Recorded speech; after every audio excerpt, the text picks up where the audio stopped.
안녕하세요 여러분. 오늘 반도체에 대해서 배우는 첫 번째 시간입니다. 반도체 하면은 우리 생활 속에서 굉장히 많은 전자 제품에 사용되고 있는 걸 잘 알고 있을 텐데요. 그럼 반도체의 성질 중에서 가장 기초적인 이야기를 다룹니다.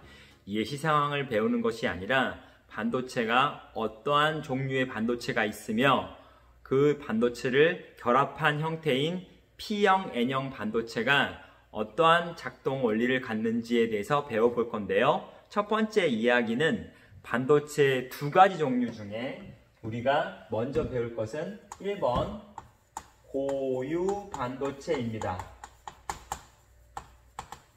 고유 반도체는 고유하다는 말을 쓰기 전에 예전 교과서나 예전의 표현에는 이런 표현을 썼어요.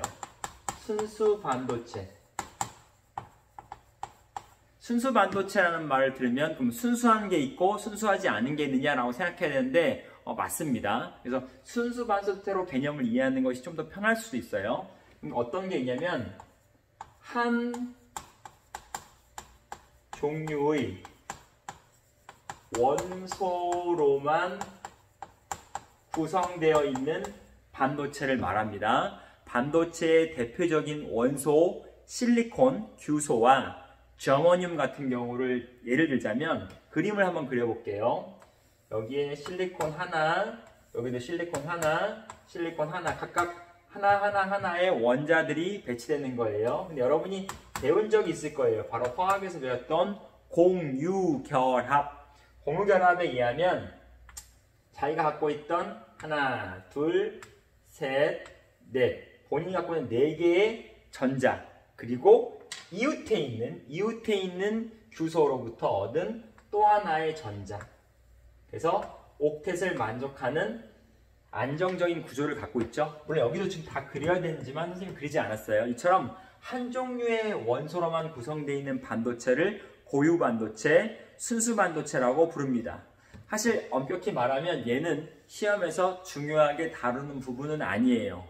뭐와 비교돼서 많이 나오냐면 비고유 반도체, 불순물 반도체랑 많이 비교되지만 얘는 특징이라고 말하면 반도체는 전기 전도성이 도체보다 높진 않은데 이렇게 많이 얘기를 합니다. 그럼에도 불구하고 전기 전도도가 낮다입니다. 근데 비교 대상이 있어야겠죠. 비교 대상. 그 특징을 말할 때 비교 대상이 누구보다 라고 했을 때 불순물 반도체인 비고유 반도체보다는 전기 전도도가 낮다라고 생각하면 되는데 선생님 왜 이렇게 심플하게 이야기를 하시나요? 더 없습니까? 하겠지만 사실 이거 말고 더 할 거는 없습니다. 그러면 이어서 고유 반도체 말고 비고유 반도체, 불순물 반도체를 배워보면서 그 차이를 알게 되고 더 중요하고 더 시험에 강조되는 것은 이걸 지우고 났을 때 나올 불순물 반도체입니다. 그럼 불순물 반도체에서 다시 만나겠습니다. 비고유 반도체는 가로의 표현대로 무언가 한 종류로만 되어 있지 않고 불순물이 들어있다는 것으로 해석하면 돼요. 그래서 그 종류에는 두 가지가 있는데 첫 번째 P형 반도체가 있습니다. P형 반도체의 P는 영어의 positive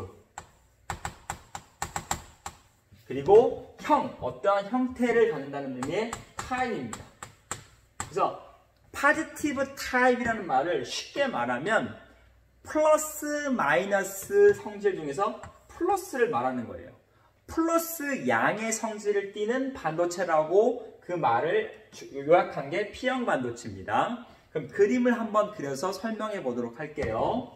아까 그렸던 규소가 또 여기도 나와요. 실리콘이 나오는데 실리콘이 4개가 감싸고 있어요. 마치 바둑 아래 바둑의 구조죠. 그런데 그 가운데에 뭐가 있냐면 바로 붕소라고 하는 녀석이 하나 있어요. 근데 붕소는 여러분이 알다시피 몇 족 원소일까요? 주기율표에서 붕소는 13족 원소입니다. 13족은 원자가 전자가 몇 개이냐면 3개죠.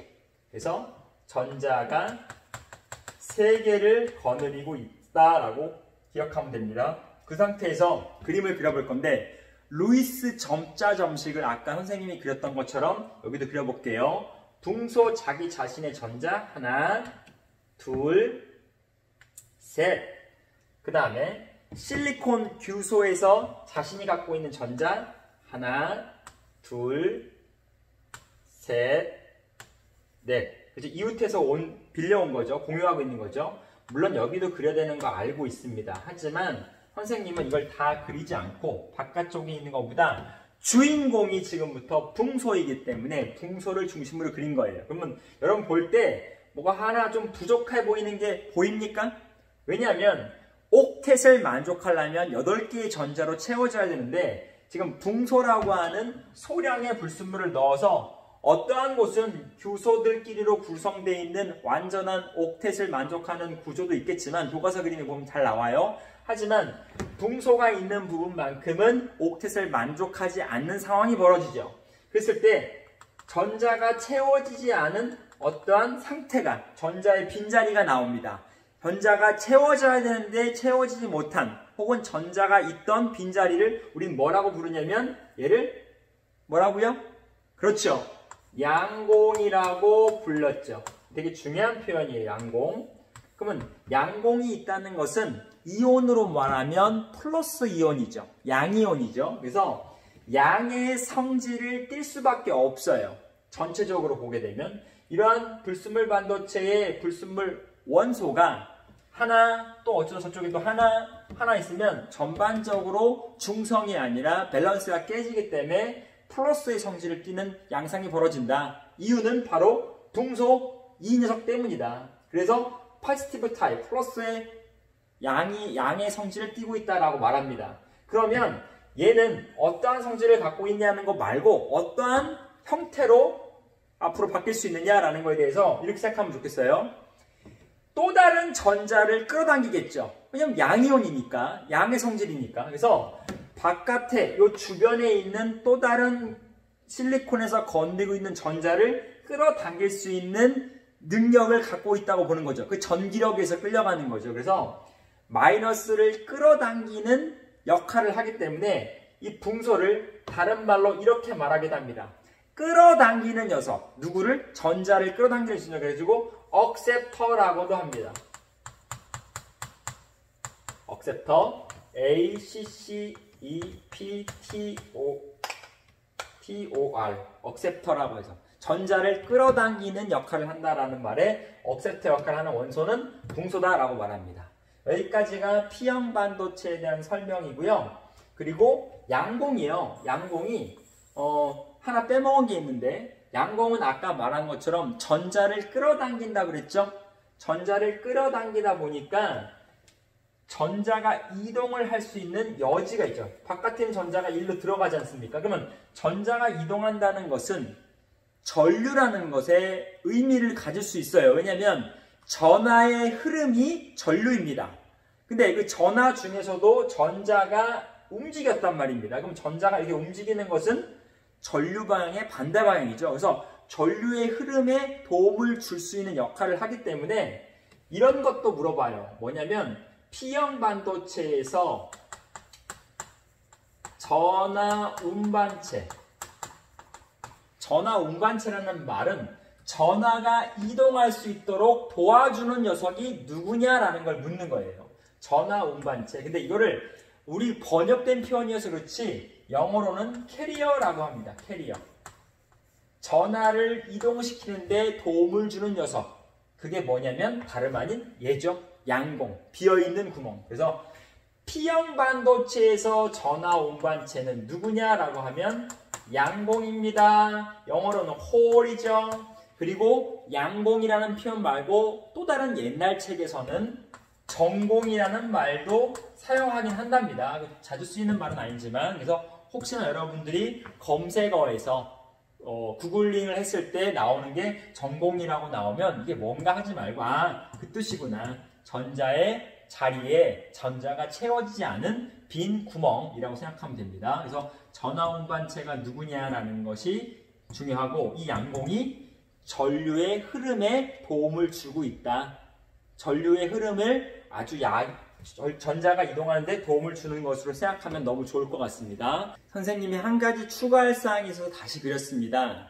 P형 반도체를 만들 때는 반드시 붕소만이 불순물로 들어가는 것이 아니라 13정 원소에, 주기율표의 13정 원소에 해당하는 붕소, 알루미늄, 갈륨, 인듐도 있는데 선생님 이걸 다 외워야 됩니까? 라고 혹시라도 의문이 들 수 있어요. 참 다행스러운 것은 수능 문제의 경우 문항에서 원자과 전자가 몇 개라는 말들이 있습니다. 그래서 실제로 여러분들이 문제를 풀어보면 알겠지만 이걸 다 외워야지만 P형 반도체인지 확인할 수 있는 건 아닙니다. 참고적으로 한번 말해봤어요. 그래서 규소 14족 원소에다가 13족 원소를 결합해서 4 더하기 3은 7이죠. 옥텟에서 하나 부족한, 즉 양의 성질을 띠는 그런 조합에서는 항상 P형 반도체만이 만들어진다는 것을 꼭 기억하면 좋겠습니다. 여기까지가 P형 반도체에 대한 설명입니다.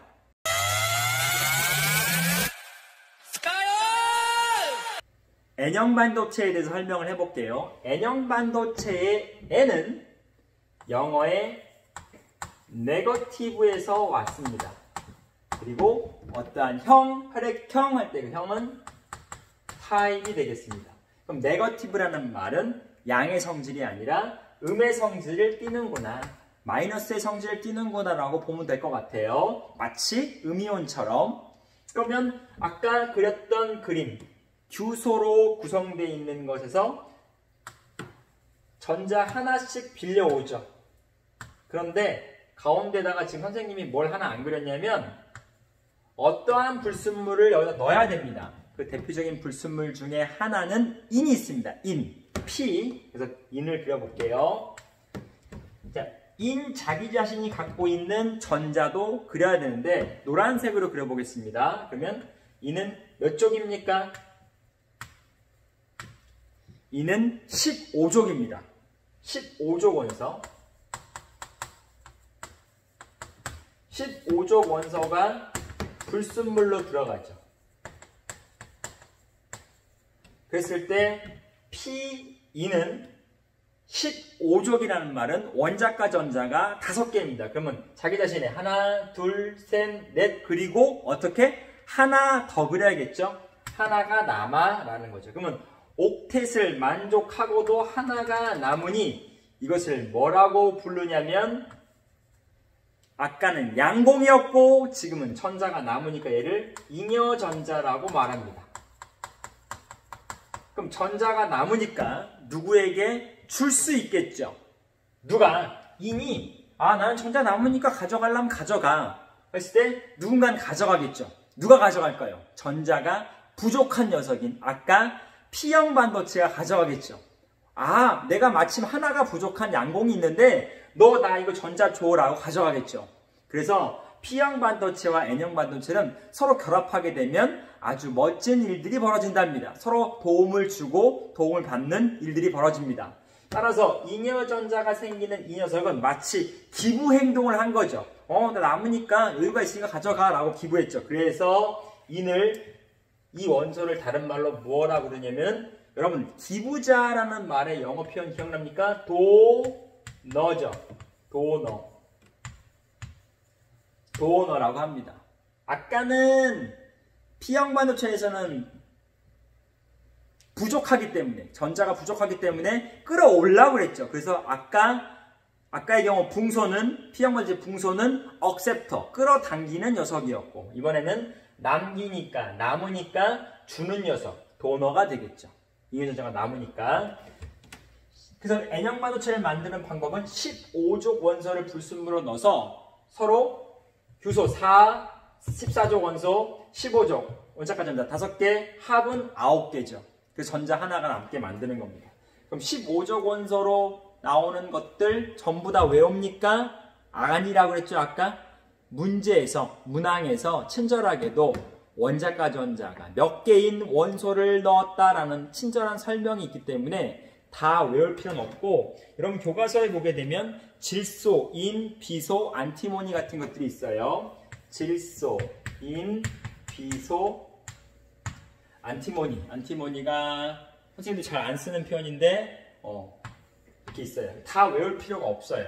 그래서 여러분들은 대표적인 거 인 정도만 알아두거나 비소 정도만 알아도 충분합니다. 자, 그러면 N형 반도체까지 설명이 끝났고 다음 화면에서는 뭘 할 거냐면 이러한 P형 반도체와 N형 반도체를 따로따로 하는 것이 아니라 결합을 할 거예요. 다음 시간은 PN 접합 다이오드에서 만나겠습니다. 여기까지가 반도체의 기본 설명입니다.